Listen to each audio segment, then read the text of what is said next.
लोकशाहीचा बुलंद आवाज, रिपब्लिकन वार्ता, महाराष्ट्र. अजित पवारांविरोधात आक्षेपार्ह व बदनामीकारक पोस्ट. मनमाड शहर पोलीस ठाण्यात गुन्हा दाखल. बातमी मनमाड येथून. नाशिक जिल्ह्यातील नांदगाव तालुक्यातील मनमाड शहरात राष्ट्रवादी काँग्रेसचे नेते व महाराष्ट्र राज्याचे उपमुख्यमंत्री अजित पवार यांच्या विरोधात व्हॉट्सअप ग्रुपवर आक्षेपार्ह व बदनामीकारक पोस्ट शेअर केल्याप्रकरणी मनमाड शहर पोलीस ठाण्यात गुन्हा दाखल करण्यात आला आहे. संबंधित आरोपी मोबाईल बंद करून फरार झाला असून पोलिसांकडून त्याचा शोध व तपास सुरू आहे. याबाबत सविस्तर वृत्त असे की दिनांक 28 जानेवारी 2026 बुधवार रोजी काही व्हॉट्सअप ग्रुप्सवर उपमुख्यमंत्री अजित पवार यांच्याबाबत अफवा पसरवणारी, भावना दुखावणारी व बदनामी करणारी पोस्ट शेअर करण्यात आली.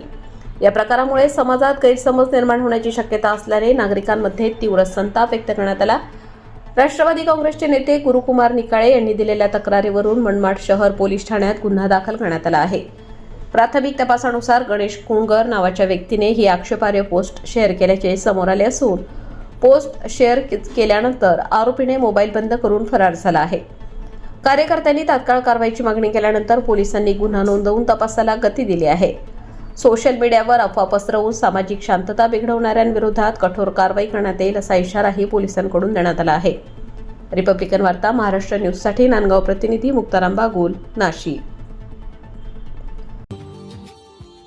Subscribe now and press the bell icon. Never miss an update.